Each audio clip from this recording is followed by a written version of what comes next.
পূজা মহারাজের পিছনে পিছনে মহারাজের ঘরে আসে। মহারাজ পূজাকে দেখে বলে, আমি আর মাধুরী দুজনেই ছোট থেকে এই গ্রামে বড় হয়েছি, আর ঠাম্মি মাধুরীকে ভীষণ পছন্দ করতেন, বুঝেছেন? এই বলে মহারাজ আলমারিতে জামা কাপড় ভাঁজ করে রাখছে। পূজা মনে মনে ভাবতে থাকে, কি হলোটা কি, উনি নিজে থেকেই সমস্ত কথা গড়গড় করে বলে দিচ্ছেন। তখনই মহারাজ আসে। মহারাজ এসে বলে, আশা করি আপনি আপনার প্রশ্নের উত্তর পেয়ে গেছেন, কিছুটা হলেও আপনার চিন্তা নিবারণ হয়েছে। পূজা বলে, আমি তো আপনাকে কোনো প্রশ্ন করিনি। মহারাজ বলে, ওই যে বললাম আমি আপনার অন্তর্যামী, আপনি না বললেও আমি আপনার সমস্ত কথাই বুঝি।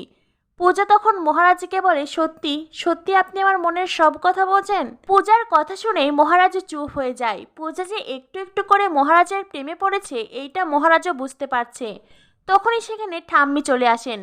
ঠাম্মি এসেই মহারাজকে বলে, এই দেখ মহারাজ, তোর জন্য পানের বোঁটা নিয়ে এসেছি। তুই তো পানের চাইতে পানের বোঁটাটাকেই বেশি পছন্দ করতিস।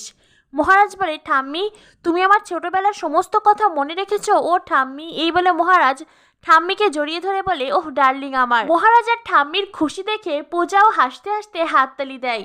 তখনই ঠাম্মি বলেন, এই দেখ, ছুরিটাকে রেখে তুই বুড়িটাকে জড়িয়ে ধরলি। ঠাম্মির কথা শুনে মহারাজ পূজারিনী দুজনেই লজ্জা পেতে থাকে। ঠাম্মি তখন বলে, আমি আরো ভাবলাম আজ তোদের ফুলসজ্জার আয়োজন করি। তখনই পূজা লজ্জায় লাল হয়ে যায় আর ঘর থেকে এক ছুটে বেরিয়ে যায়। ঠাম্মি মহারাজকে বলে, দেখ দেখ, ছুরিটা লজ্জা পেয়ে চলে গেল। মহারাজ বলে, ঠাম্মি তুমি এই সমস্ত কথা কেন বলছো?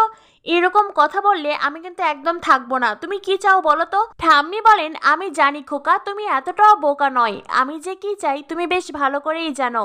একটা কথা তোকে মনে রাখতে হবে মহারাজ, পূজাও কিন্তু রক্তে মাংসে গড়া মানুষ, ওকে তুই কিছুতেই বঞ্চিত করতে পারিস না। মহারাজ বলে, ঠাম্মি বলেন, হ্যাঁ আমি ঠিক কথাই বলেছি।